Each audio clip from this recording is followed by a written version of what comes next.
Thank you very much, Joe, for the invitation to speak at this conference, and I would also like to thank the North House Institute for the warm hospitality. The presentation that I would like to deliver today focuses on the OECD contribution to harnessing potential for resource-based development, not only in Africa, but more broadly across the world. I would like to first introduce the OECD Development Center, which I'm representing here today, share with you the main findings of the thematic chapter of the 2013 edition of the African Economic Outlook on Structural Transformation and Natural Resources in Africa, which is a joint effort of the OECD, the African Development Bank, UNDP, and the Economic Commission for Africa. And in terms of further work that the OECD is undertaking in the field of natural resources, I would like to present you the new OECD policy dialogue on natural resource-based development, which is being established within the framework of the implementation of the OECD strategy on development, which was adopted at ministerial level in May 2012. So what is the OECD Development Center? Perhaps most of you are familiar with the OECD as an organization of 34 countries that are usually referred to as the Club of the Rich, but actually the OECD also encompasses an OECD Development Center whose creation was actually proposed by the President, John Fitzgerald Kennedy, in an address to the Canadian Parliament in Ottawa in 1961. So it's really a pleasure to evoke this, the foundation of the Development Center here in Ottawa. Its objective is to help decision makers in both OECD and partner countries to find solutions to stimulate growth and improve living conditions in developing and emerging economies.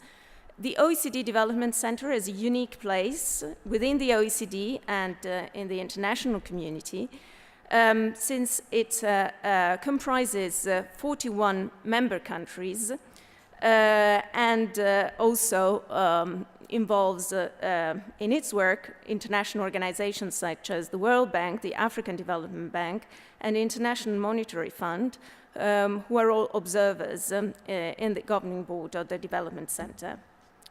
To give you an idea of the membership of the OECD Development Center, the OECD Development Center includes 24 OECD member countries and 17 countries that are developing and emerging economies, including South Africa, Brazil, Indonesia. And a lot of the countries that are members of the OECD Development Center are also very active in mining and oil and gas, in the oil and gas sector. So that we have a conducive and a broader membership, and the inclusiveness of the OECD Development Center provides a conducive forum to discuss issues related to natural resource development. And as I mentioned earlier, the thematic chapter of the 2013 edition of the African Economic Outlook has been devoted to structural transformation and natural resources in Africa. One of the key findings of this study is that the study recognizes that natural resources are Africa's comparative advantage. Taken together, agricultural commodities, timber, metals, and minerals, hydrocarbons, natural resources have accounted for 35% of Africa's growth since 2000. Resource-based raw and semi-processed goods account for 80% of Africa export products in 2011. And this shows heavy dependence on exports of natural resources in Africa compared to 60% of Brazil, 40% in India, and 14% in China.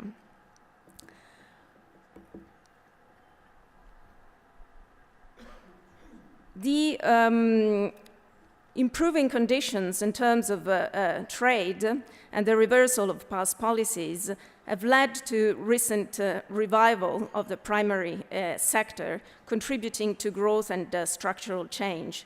And the mineral and metals sector have indeed contributed to growth in the continent that overall has benefited significantly from the resource boom compared to other sectors. And on the back of high prices and increased output, Africa's exports boomed and showed that growth in manufacturing exports can go side by side with a strong natural resource economy. However, reflecting the favorable terms of trade, commodity exports grew faster than those of processed goods. Among the main arguments brought forward against growth based on natural resources is that it threatens to crowd out the manufacturing sector, which can be the engine of structural transformation by providing productive jobs for low-skilled labor. Actually, however, processed goods from Africa have equally expanded their reach, albeit only at half the rate of commodities. And this reflects, let's say, the changes in the terms of trade documented above. And in the mining sector, for example, most of the recent increase in prices has gone to the miners rather than processors, and refining charges accounted for 30% of the price of refined copper in the 90s, but are now down to less than 30% today. The high-level prices, the growing demand for raw materials, and new discoveries of mineral and energy resources create an opportunity for Africa's broad-based development. It has been widely recognized that Africa is now back on the map for both local and international investment. But this requires policymakers to analyze the obstacles to structural change and draw lessons from countries that have built on their natural resource wealth to chart a long-term sustainable growth path. One of the main findings of the thematic chapter is that more diversification is needed within the primary sector itself in order to fully exploit Africa's comparative advantage in natural resources, and in particular to respond to the fundamentals of Africa's economy, which is characterized by a low skill-to-land ratio. A four-layer policy approach to harnessing natural resources for structural transformation is proposed. Structural transformation based on natural resources requires an approach that combines investment in fundamentals with a push for transformation. The first layer is relevant for all sectors, new activities with that have potential for structural transformation. Providing the fundamentals such as the high-quality public services and enabling and predictable regulatory environment in accordance with international standards, capable government and access to finance and markets constitutes the first layer. Where this is provided, entrepreneurial activity can bloom across the spectrum, in agriculture and extractives, but also in manufacturing and services. The fundamentals also comprise transparent, accountable, and inclusive governance systems, which ensure that revenue are optimized and used for broad-based growth in the interest of society as a whole. Analysis of the drivers of recently positive structural changes in Africa shows that the quality of governance, as measured by the Mo Ibrahim Foundation, is positively correlated with structural transformation. And this is particularly related to human capital accumulation, competitive exchange rates, and the share of the labor force in the agriculture.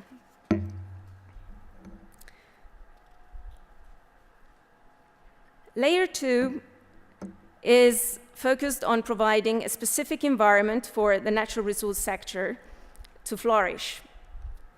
Extractive resource exploration and exploitation need specific regulations that should provide a sound legal framework conducive to both local and foreign investment. And all natural resources activities requires effective systems of land management and ownership, as well as supply of skills and research specific to the resource sectors, together with resource-specific infrastructure. The availability of the necessary inputs has been historically underestimated in Africa. To give you an example, roughly 2% of Zambia's annual production of copper, to refine 2% of annual production of copper of Zambia would require an equivalent to twice the Benin's current electricity generating capacity. The fourth layer is related to managing the special opportunities and specific opportunities and challenges of natural resources. Optimizing revenue from resource production in the form of balanced fiscal regimes is paramount. The investment needs to provide the right conditions for structural transformation in Africa, and taking a fair share of resource revenues is crucial. But also prudent management of revenues and spending is important, as well as managing the impact of resource extraction on communities and the environment, which requires prudent management as well. So the last layer is the push for structural transformation, which would require getting all the previous layers right. Many African countries pursued fast industrialization between the 60s and the 90s, although superficially these strategies seem to build on existing factor endowments, often targeting the processing of natural resources. They were largely dominated by misconception about the links between natural resources and structural transformation and the importance of capabilities. In attempts to industrialize learning processes, the complexity of technology, and the importance of a predictable regulatory framework environment and complementary inputs were underestimated. The findings of the report argues that in order for structural transformation to happen, agriculture should become more productive, so productivity in the agricultural sector should be increased. Second, policy should focus on viable linkages for which a business case really exists. Most of these will be backward linkages, but forward linkages might be possible. In either case, the creation of capabilities remain a core objective. If those conditions are fulfilled, the original comparative advantage can be used to push the production possibility frontier outwards and create new comparative advantages through diversification.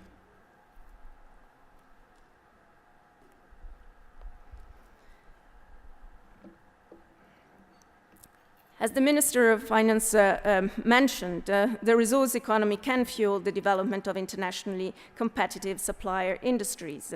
In the short run, the establishment of domestic supply networks can provide local jobs, stimulate technology spillovers.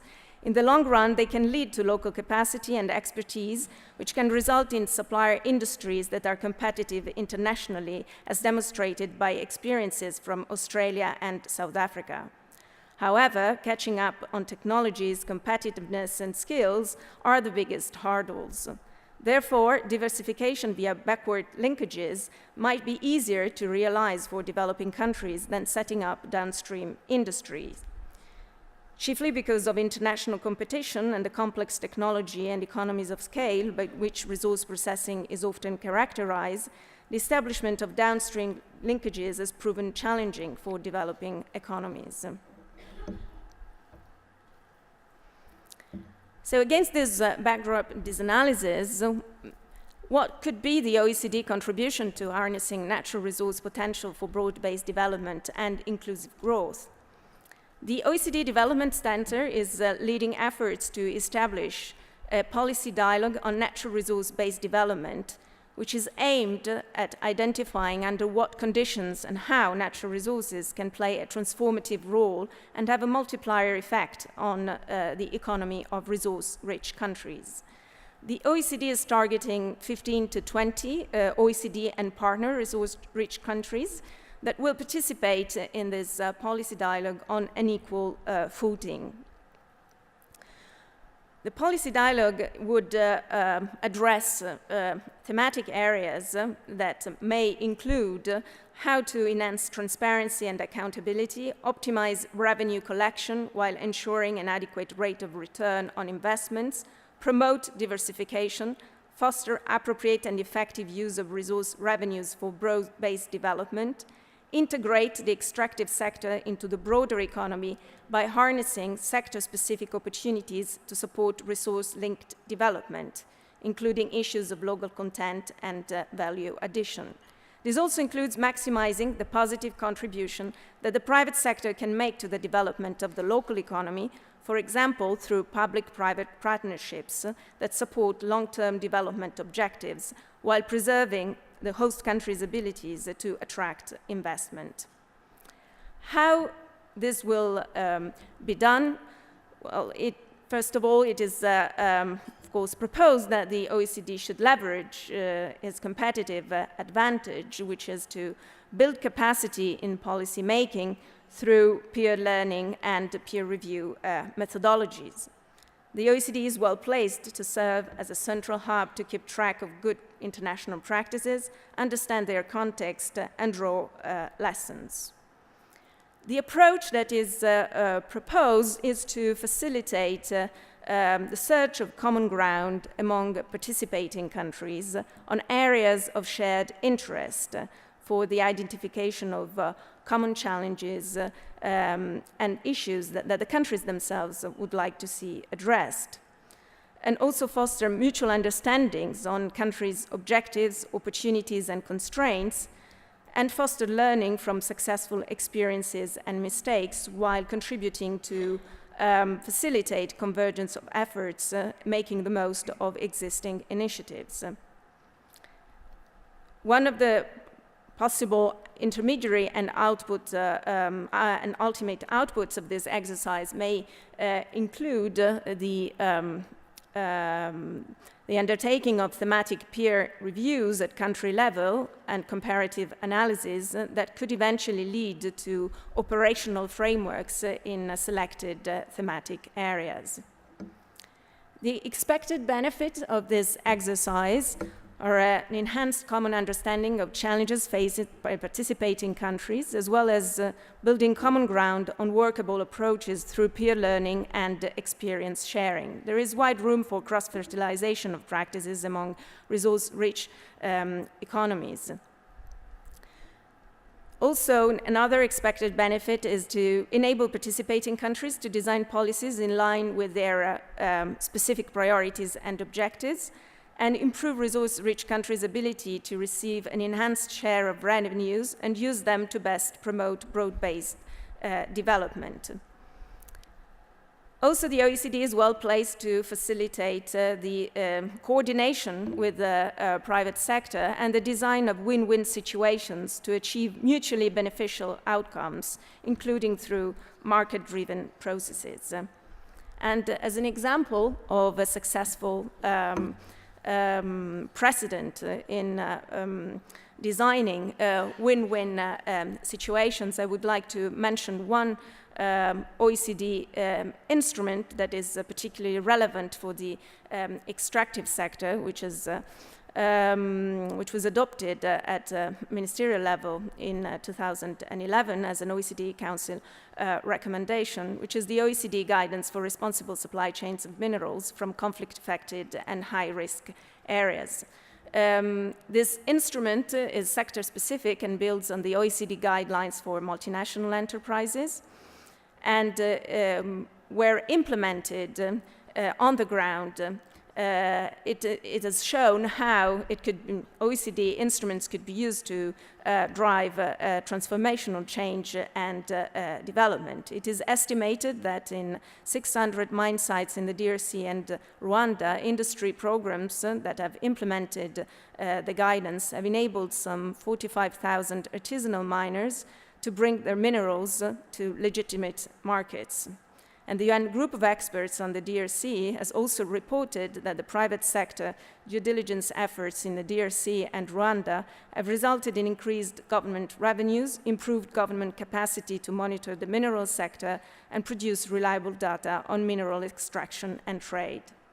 This is just the latest example of a lot of OECD instruments that could be used, like the OECD Convention, Anti-Bribery Convention, the guidelines on transfer pricing, that could be used to feed this policy dialogue and achieve mutually beneficial outcomes for the countries willing to participate. Thank you for your attention.